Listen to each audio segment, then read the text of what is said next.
Dans cette nouvelle vidéo, nous allons parler des instructions conditionnelles et des opérateurs logiques. Dit comme cela, ça a l'air bien compliqué, mais en fait ce sont des notions très simples à comprendre et à utiliser. Dans un programme, on peut soit décider de faire exécuter des instructions les unes après les autres. Par exemple, dans la vidéo précédente sur les opérateurs, on a vu comment calculer une moyenne. Pour cela, nous avions fait exécuter des instructions les unes après les autres pour obtenir notre résultat, la moyenne. Et notre programme fera toujours la même chose. Il suivra toujours les mêmes instructions les unes après les autres, et ce, quelles que soient les notes que l'on rentre. Il n'y a pas de choix possible. Mais, comme dans la vie quotidienne, on peut aussi faire des choix et décider de faire exécuter des instructions dans certains cas et pas dans d'autres. On pourra ainsi avoir plusieurs possibilités et faire des algorithmes, donc des programmes, plus complexes, capables de réaliser plus de choses. Pour cela, on va utiliser ce qu'on appelle des instructions conditionnelles. Commençons par voir des instructions conditionnelles simples. Lorsque l'on parle d'instructions conditionnelles, on parle nécessairement d'expressions et de valeurs booléennes. Une valeur booléenne, on l'a déjà vu rapidement dans une vidéo précédente, c'est une valeur qui ne peut avoir que deux états, vrai ou faux. Et une expression booléenne est une expression qui va donner une valeur booléenne. Elle sera donc soit vraie, soit fausse. Quant au mot booléen, il vient du nom du mathématicien et logicien anglais George Boole. Voyons d'abord les expressions booléennes simples. Elles vont reposer sur la comparaison de deux valeurs et nous renvoyer la valeur de vérité qui résulte de cette comparaison. Elles vont donc être composées de deux valeurs et d'un opérateur de comparaison qui va, comme son nom l'indique, comparer ces deux valeurs. Prenons un exemple très simple et comparons deux nombres. On va prendre deux nombres, 3 et 2, et regarder si 3 est supérieur à 2. 3 supérieur à 2 est une expression booléenne. L'opérateur de comparaison est supérieur à, et cette expression renverra comme valeur de vérité vrai, car 3 est bien supérieur à 2. En revanche, si on prend maintenant l'expression 3 inférieur à 2, cette nouvelle expression renverra comme valeur de vérité faux, car 3 n'est pas inférieur à 2. On va construire cette expression booléenne dans Scratch. On trouve les opérateurs de comparaison, logiquement, dans les blocs opérateurs. Les opérateurs de comparaison dont on dispose dans Scratch sont les suivants. Supérieur à, inférieur à, ou égal à. Si on demande à notre lutin de nous dire ce que renvoie cette expression booléenne, «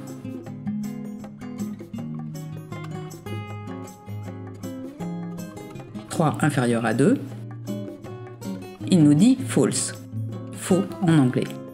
Et si on lui demande de nous dire 3 supérieur à 2,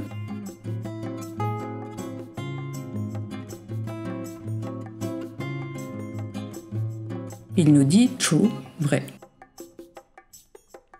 Maintenant, regardons comment fonctionne un choix, une condition. Prenons une condition de la vie quotidienne. S'il fait beau, je sors. Ici, nous avons une expression booléenne, il fait beau, c'est soit vrai, soit faux. Ça fait deux possibilités. Et je vais choisir de sortir, à condition que ça soit vrai. On a là une instruction conditionnelle. Pour faire une instruction conditionnelle simple, on va utiliser le bloc suivant dans Scratch. On l'a d'ailleurs utilisé dans des vidéos précédentes. Maintenant, si on veut rajouter une instruction pour l'autre possibilité, on va dire par exemple « S'il fait beau, je sors, sinon je reste à la maison », il existe une instruction pour prendre en compte les deux possibilités. On a le deuxième bloc « Si, sinon ». En Scratch, nous allons reconnaître facilement qu'une expression est une expression booléenne, car son bloc aura toujours cette forme. Donc, tous les blocs qui auront cette forme renverront soit vrai, soit faux. Et si nous parcourons les blocs, nous voyons qu'il y en a plusieurs. Par exemple, nous avons déjà utilisé le bloc capteur, qui capte si un lutin touche le bord, et c'est bien soit vrai, soit faux.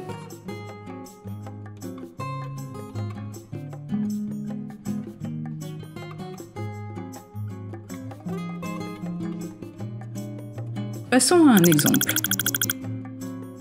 Dans d'autres vidéos, nous avions pris un lutin et nous lui avions fait faire des allers-retours sur l'écran à l'aide de boucles. Maintenant, nous allons voir comment le déplacer nous-mêmes à l'aide du clavier. Si vous voulez utiliser les images que l'on a faites pour ce lutin, elles sont à télécharger dans la description de la vidéo. Clairement, nous avons là un cas où nous allons devoir décider d'utiliser des instructions suivant différentes situations. Si j'appuie sur la flèche droite du clavier, le lutin avance vers la droite. Si j'appuie sur la flèche gauche, il va à gauche. On prend le bloc de type capteur touche pressée. Dans le petit menu déroulant, on peut voir quelle touche on veut capter. Et on voit que la forme de ce bloc est bien celle d'une expression booléenne. La touche choisie est pressée ou non. On prend le bloc si alors et on met notre expression booléenne. Si la touche flèche droite est pressée, nous faisons avancer le lutin. On choisit 2 pas.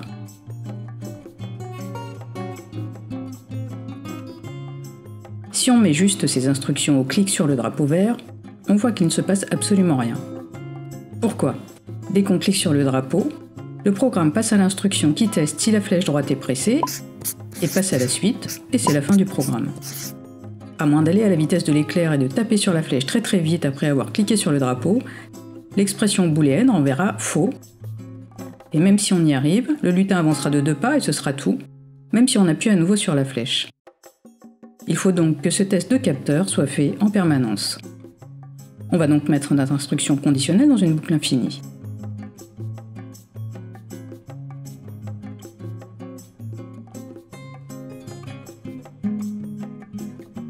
Là ça marche, si j'appuie sur la flèche droite, il avance bien vers la droite. Dans une vidéo précédente, nous avions aussi vu comment animer notre lutin en train de marcher. Ça serait quand même mieux si quand on le fait avancer avec le clavier, il est animé. On rajoute les costumes pour faire l'animation de marche. Nous n'allons pas mettre les instructions pour animer le lutin ici. Là encore, il faut bien penser comment s'exécute le programme. Les instructions s'exécutent les unes après les autres, et si on met notre animation ici, le lutin passera au costume suivant après avoir avancé, et notre petit temps d'attente d'animation rendra le tout saccadé. En gros, il fera le lutin avance, puis le lutin s'anime, puis il avance, puis il s'anime, etc. Là, ce qu'il nous faut, c'est que l'animation de marche d'une part et le déplacement d'autre part se déroulent en même temps, et pas l'un après l'autre. Pour faire cela, on a plusieurs possibilités. L'une d'elles, c'est refaire la même expression conditionnelle et dedans mettre notre code d'animation dans un autre groupe de blocs. Ainsi, les 2 groupes commenceront en même temps lorsque l'on appuiera sur l'une des flèches. C'est ce qu'on va choisir ici.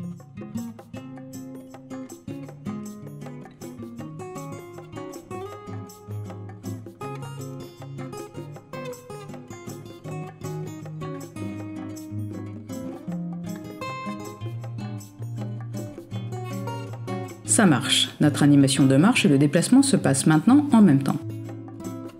Maintenant, on duplique ce bloc d'instructions et on change juste les valeurs. Si on appuie sur la flèche gauche, on veut aller vers la gauche. On fait pareil pour notre animation.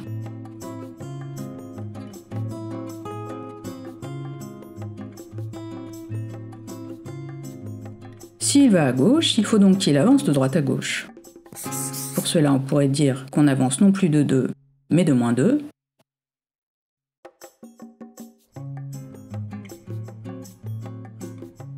Ça marche, mais notre lutin fait du moonwalk. On va donc changer son orientation. Ainsi, suivant s'il va à droite ou à gauche, il sera visuellement dans la même direction que son déplacement et avancera donc toujours de 2. On peut voir la direction dans laquelle se trouve le lutin lorsqu'il est sur la scène, ici. Elle est exprimée en degrés, et si on clique dessus, on peut voir visuellement à quoi ça correspond. 90, c'est vers la droite, moins 90, c'est vers la gauche.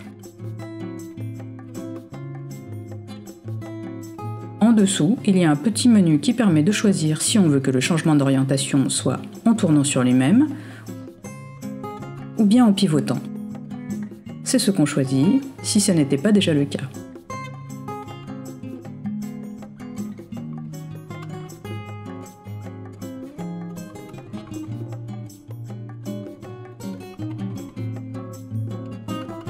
Maintenant, on remet avancé de 2. On essaye. C'est bon, on contrôle notre lutin. Il avance vers la droite ou vers la gauche grâce à nos instructions d'expression conditionnelle. Voilà, on vient de voir des instructions conditionnelles avec des expressions booléennes simples, mais il est possible de faire des expressions booléennes plus complexes avec ce qu'on appelle les opérateurs logiques. Ils vont nous permettre de faire des instructions conditionnelles très précises en combinant plusieurs expressions booléennes dans une condition. Nous avons dans Scratch 3 opérateurs logiques disponibles. Et, ou et non. Et va regarder si 2 expressions booléennes sont vraies en même temps. Par exemple, prenons ce cas. J'ai 2 expressions booléennes dans mon expression finale, il fait beau, et j'ai envie de sortir, qui vont déterminer si je sors ou pas. Pour que l'expression finale soit vraie, il faut que les 2 expressions qu'elle contient soient vraies en même temps.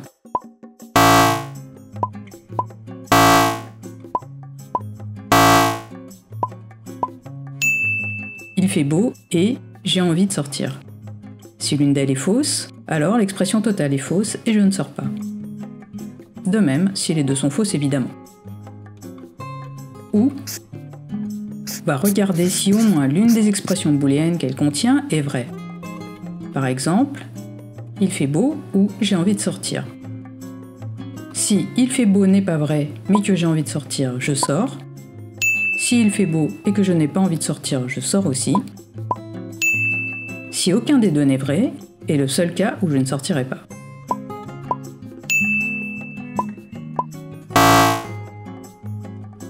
Et non va renvoyer la valeur inverse d'une valeur ou d'une expression booléenne. Par exemple, non, il fait beau correspondra à l'inverse de il fait beau. Mettons cela en pratique dans notre programme Scratch et reprenons notre lutin. Si on regarde nos instructions conditionnelles pour le déplacer, qu'est-ce qu'on voit? Que si on appuie sur la flèche droite ou sur la flèche gauche, le lutin fait la même chose, il avance de 2. Du coup, nous pouvons construire une expression booléenne avec l'opérateur logique OU, et on économise ainsi des blocs de code.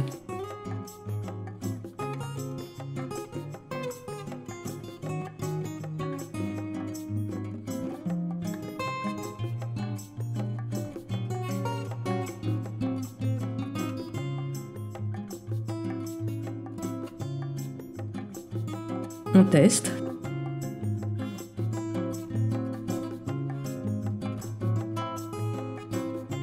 Ça marche.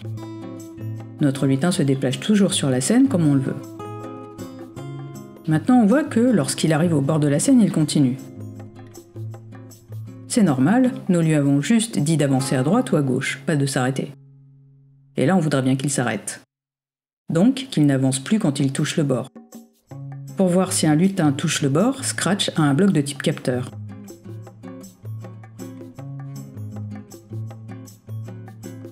Sa forme nous montre que c'est une expression booléenne, et effectivement, le lutin touche le bord, c'est vrai, ou non, c'est faux. Ne touche pas le bord, c'est l'inverse de touche le bord. Donc, non touche le bord. On fait donc une expression booléenne pour cette partie de la condition avec l'opérateur non. L'ensemble des conditions pour que notre lutin se déplace et qu'il ne touche pas le bord, et qu'il avance seulement si l'une de nos flèches est pressée.